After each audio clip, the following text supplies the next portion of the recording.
Hi, I'm Laurie Dobson. Today is January 21st, 2021. I'm on the island of Great Cranberry, and it's the day after Biden got inaugurated. And I'm looking out the window here. As you can see, there is well, you can't see, but there's a soft snow falling. It's a perfect time for some reflection. I've got a fire in the fireplace over here. It's quiet and a soft day. This morning on WERU, there were some songs playing, hope and freedom songs. This land is made for you and me. Lots of songs, I think, that were inspired by the civil rights focus of the inauguration and the focus on equality, focus on freedom, focus on truth. So those are beautiful words and very high ideals. If Biden was truly truthful, he could say that he has not abided by those kinds of concepts in his Senate years so much when he was the author of the bankruptcy bill, when he took the Glass-Steagall regulations away from the big banks and paved the way for speculative investment banks, which created the bubbles and still does, and hedge funds and all of that speculative stuff that messes with our stability of our economy. He did that. He did other things that were not honorable. He did the crime bill, and he used a lot of bad precedents to help him with helping write the Patriot Act. So he's been at the heart of doing things that have hurt people. He's been a proponent of war. I can't really say that I've ever agreed with anything that he's done or said on those fronts. So the words that he spoke were kind of, the ones of unity and all of that might be coming from a man who's seen the error of some of his ways, and I'm hoping that's the case. But I find myself this morning just feeling it's the same old, same old. It's the same old hopes. It's the times, we hope that the times are changing, with the senators and congressmen not blocking up the hall. There's a storm outside and it's raging. Get out of the way, and let people have their time to change. Don't hold on to progress. Don't get in the way of the uplifting of people. Those kinds of messages. The strong message from Amanda Gorman, her poem, "The Hill I Climb." Beautiful, beautiful poem. And so that might actually touch them for a while, but by and large, I put the best possible interpretation on in yesterday when I was talking about the inauguration, but in fact, there is a but. It's not over. It's not okay that we honor, and it's important to identify wrongdoing and to address it. Those are policies. But what's important is not to trade one set of oppressions for another. In other words, take one segment of the population and bump them up to an elevated position and let them feel that they're approved and glorified and honored. And then that relief, they can in turn be the ones to oppress and turn hatred and on others and call for recrimination and call for reparation and call for subjugation. Those are hate words, no matter who says them. And Chomsky was right, an oppression that if it's not free for everyone, it's not free for anyone. Martin Luther King said it. Martin Luther King said a lot of things that people don't want to remember. Some very important things. Extremely important things. So while we're remembering people, while we're remembering to do these things, we have to remember the full 180 to 360. We have to look around subjects and not just assume that we are looking at something and that's enough. We have to look at the context. We have to look at what is going on inside that situation. It's not just a sort of a bland scattering of nice words and then we hug our friends, our wealthy friends, and then we go off the stage where, we're looking out and there's no people there. There's no real people hearing that inauguration. Just a huge number of flags where people should have been,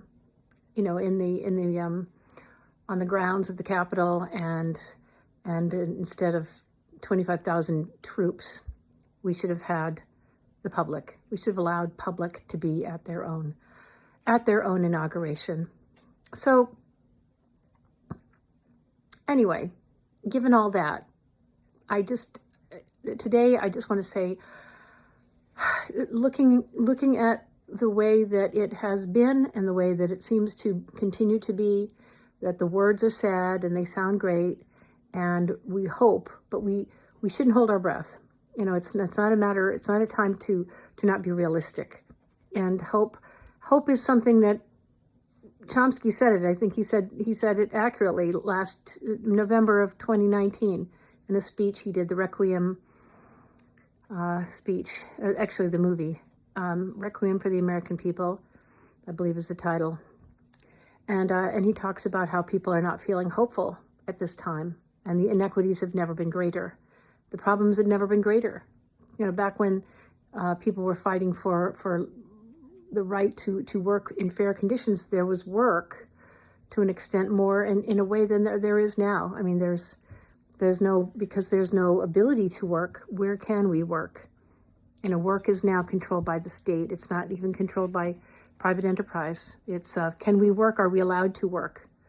Only if the government says so. Only if the numbers say so. And the numbers are contingent on their vaccines and their, being used to make them money. And it's all about, are they getting enough money? And there'll never be enough money to give us back our freedom. Freedom is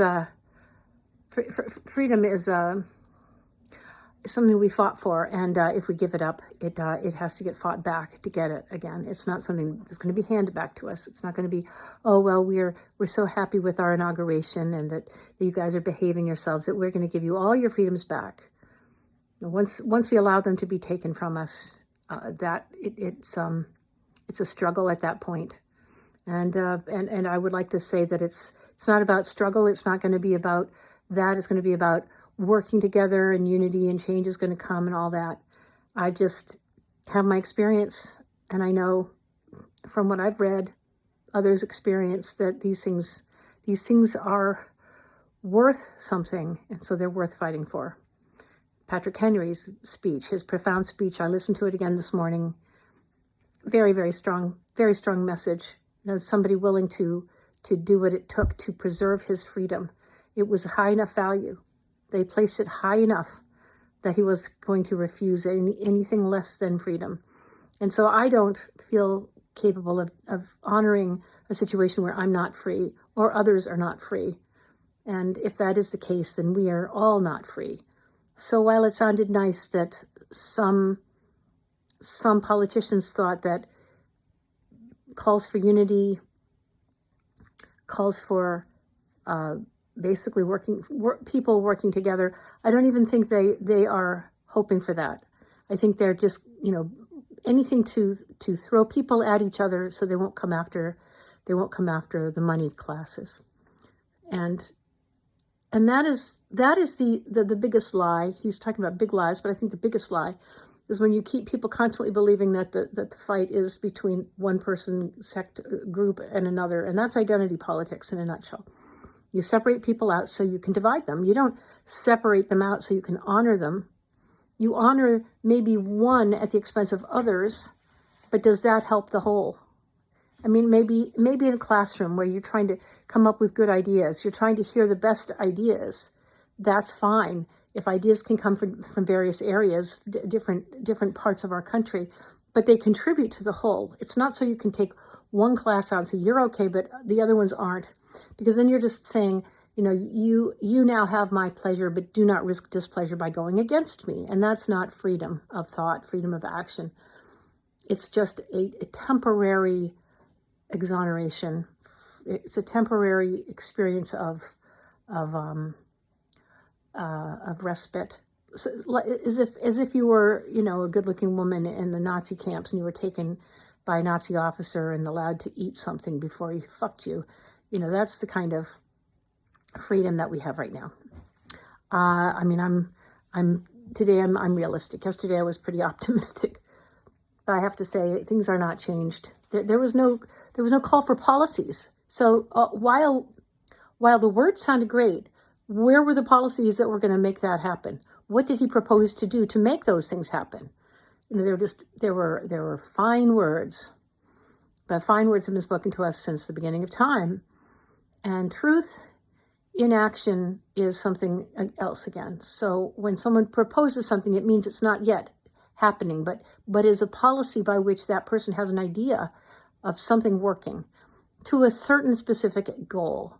And those goals, such as, workers' rights, such as, he did mention climate, and he mentioned joining the WHO and mentioned the pipeline and some various other things. The Green New Deal, which if a person really looks into it, that's another sort of way to just capitalize on our country and our resources at the use of a few to take away from the many.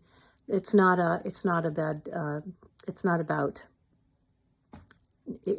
making the planet more livable down the road quite so much. When you look at the different ideas about burning fuel, they've got it down to where they're going to burn biomass, which is basically just pulp of trees. That's not exactly a renewable resource as easily as they like to claim it is.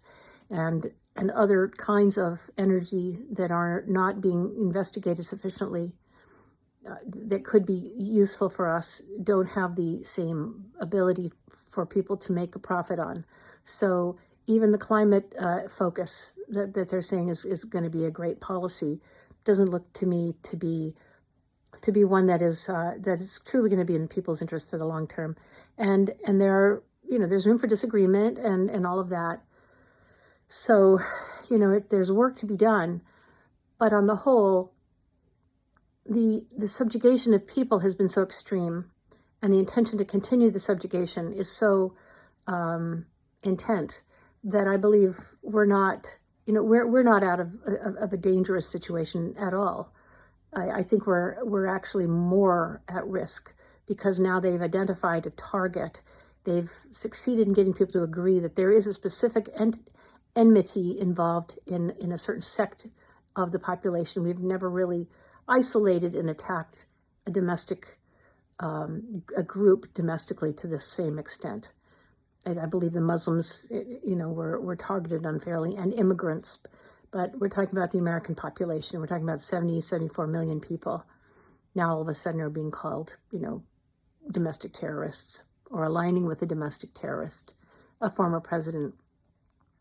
So those are just, they're easy ways to get people to fight each other to win an election and to stop blocking a fraudulent election, which is what the effort there is to not have anybody be willing to fight, to look into the fraudulence.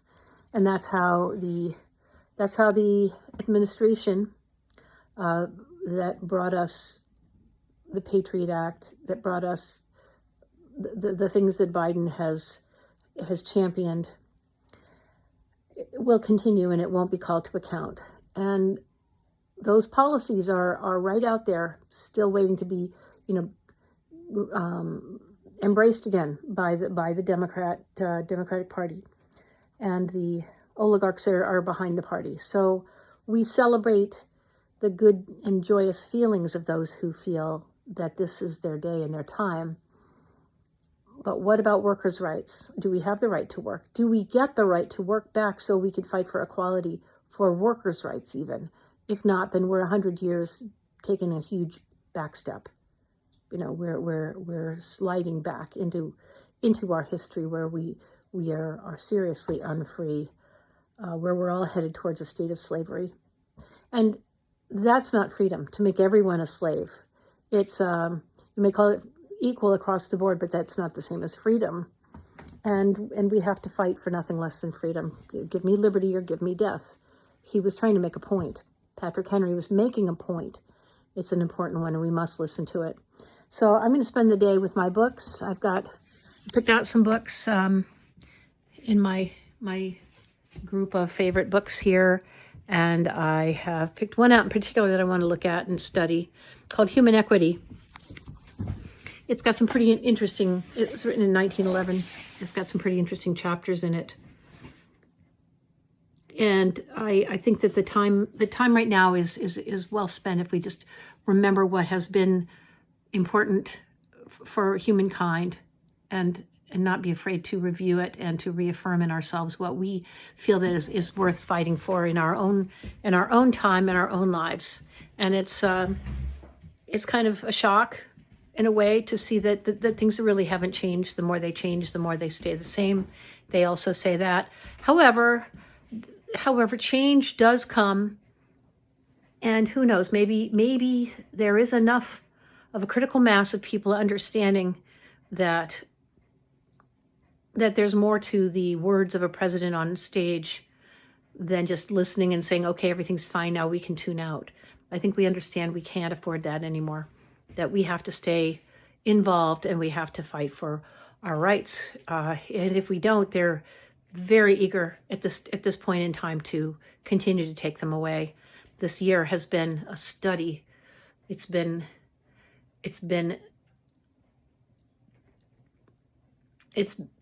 a shock to see how quick freedom can be taken from people. You can take their freedoms. So, we've done it to other countries, and there's no excuse. There's no excuse for us to allow power to go back to the people who have done that. And I don't think that, we witnessed some real criminals on the stage of the Capitol area there, and none of us were there. It looked like a military takeover. They couldn't afford to have people there for the reason that they would get each other sick, or maybe that they would demand that those leaders be accountable to the people. So we'll have to sort that out. But I think maybe clear eyes at this time will help us. Hope is a great thing. It's great to feel, the sense of joy, the possibility of a new day. But this great reset, this is their idea of putting us all basically on the ground, and we have nothing but we're happy.